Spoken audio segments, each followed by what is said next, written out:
Baik, terima kasih Pendeta. Kita lanjut ke pertanyaan berikut dari Pekanbaru, Kuswandi.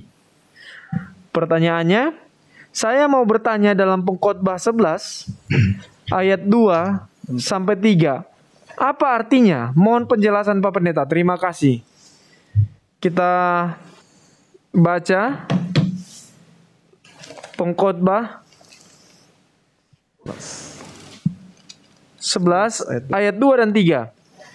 Berikanlah bahagian kepada saya minta kalau boleh dibaca ayat 1 juga sekalian. Oke, siap. Berarti kita baca dari ayat 1. Sangat dekat dengan ayat 1 kan.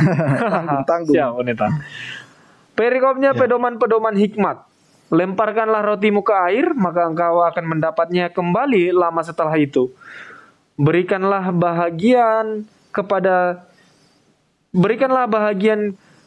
7, bahkan kepada 8 orang, karena engkau tidak tahu malapetaka apa yang akan terjadi di atas bumi. Bila awan-awan syarat mengandung hujan, maka hujan itu dicurahkannya ke atas bumi, dan bila pohon tumbang ke selatan atau ke utara, di tempat pohon itu jatuh, di situ ia tinggal terletak.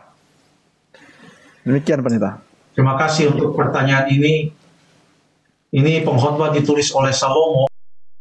Ayat 1, kita mulai ayat 1. Lemparkanlah rotimu ke air, maka engkau akan mendapatnya kembali lama setelah itu.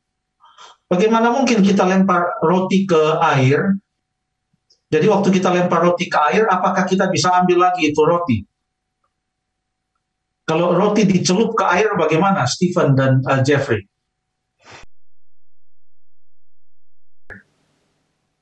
Biasanya akan ngembang dia. Mengembang. Tadinya kecil. Susah lagi kita mau ambil itu secara utuh dan kembali seperti sebelumnya. Iya, akan hancur. Hancur, iya. Jadi, tapi ayat ini mengatakan, lemparkanlah rotimu ke air.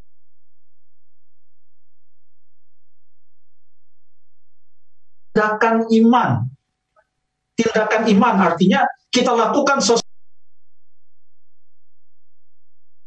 Mungkin kita akan mendapatkan kembalinya atau berkat bagi kita.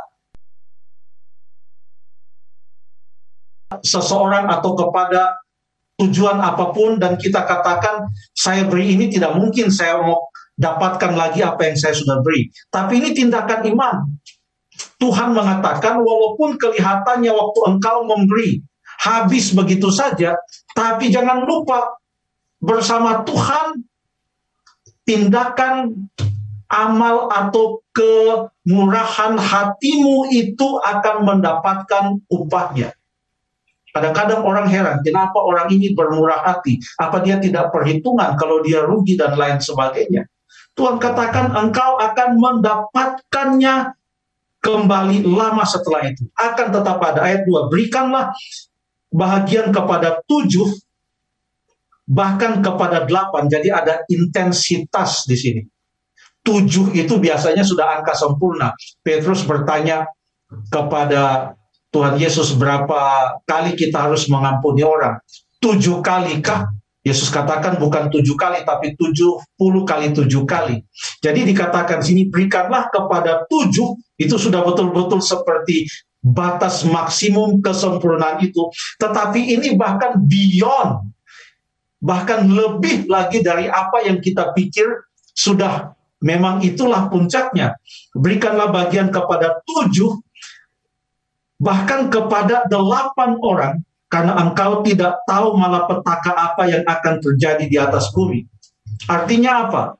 Sedapat kita masih bisa berbuat baik, kita lakukan itu, karena hidup di dunia ini hanya satu kali.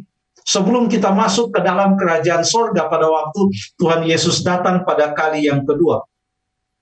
Dan apa yang kita lakukan itu, walaupun nampaknya tidak bisa kita terberkati secara langsung, tapi Tuhan berjanji Ia akan berkati. Lalu kemudian yang berikut, perjalanan iman ini sebenarnya semua ayat 11, Pengkhotbah 11 ayat 1, bahkan sampai ayat yang ke-6.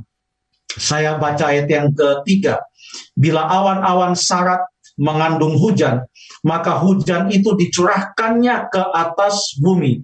Dan bila pohon tumbang ke selatan atau ke utara, di tempat pohon itu jatuh, disitulah ia tinggal terletak. Kita hubungkan dengan ayat yang kelima, karena ayat yang kelima masih ada kaitannya dengan itu. Ayat yang keempat, siapa senantiasa memperhatikan angin tidak akan menabur, dan siapa senantiasa melihat awan tidak akan menuai. Artinya apa? Ada orang yang mengatakan, aduh ini anginnya kencang, ini jangan dulu keluar. Aduh ini awannya luar biasa, ini hujan ini nanti bagaimana dan lain. Semuanya dihitung, akhirnya dia tidak melakukan apa-apa. Ayat-ayat ini mengatakan kita tidak mengetahui. Ada beberapa kali disebutkan kita tidak tahu, kita tidak tahu. Ayat 2 mengatakan engkau tidak tahu. Lalu kemudian di dalam ayat yang ke-5 juga dikatakan sampai 2 kali, sebagaimana engkau tidak mengetahui jalan angin dan tulang-tulang dalam rahim seorang perempuan, demikian juga engkau tidak mengetahui pekerjaan Allah yang melakukan segala sesuatu. Banyak yang kita tidak tahu. Tetapi kalau kita bertindak dengan iman sesuai dengan firman Tuhan, sekalipun kita tidak tahu dalam sudut pandang kita sebagai manusia, tetapi ayat ini mengatakan bahwa Tuhan Allah melakukan pekerjaannya dalam segala sesuatu.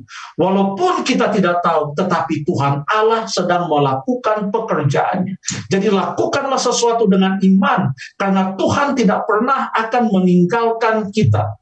Dia melakukan pekerjaannya, lambat atau cepat, kita akan bisa melihat hasil dari perbuatan iman kita. Entah perbuatan iman di dalam berbagi dengan orang lain, perbuatan iman dalam hal-hal yang lain dalam kehidupan rohani kita. Tuhan bekerja. Ia tidak pernah akan membiarkan kita tidak melihat apa hasil dari perbuatan iman kita.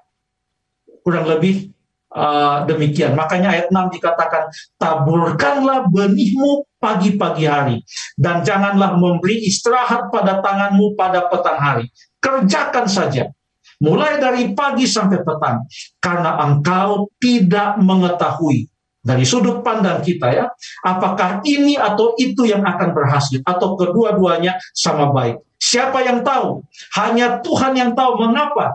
Karena dalam ayat yang ke-6 dikatakan, ia melakukan pekerjaannya dan melakukan segala sesuatu. Marilah kita hidup dengan iman, dan kita percaya Tuhan akan menuntun dan memberkati kita. Terima kasih.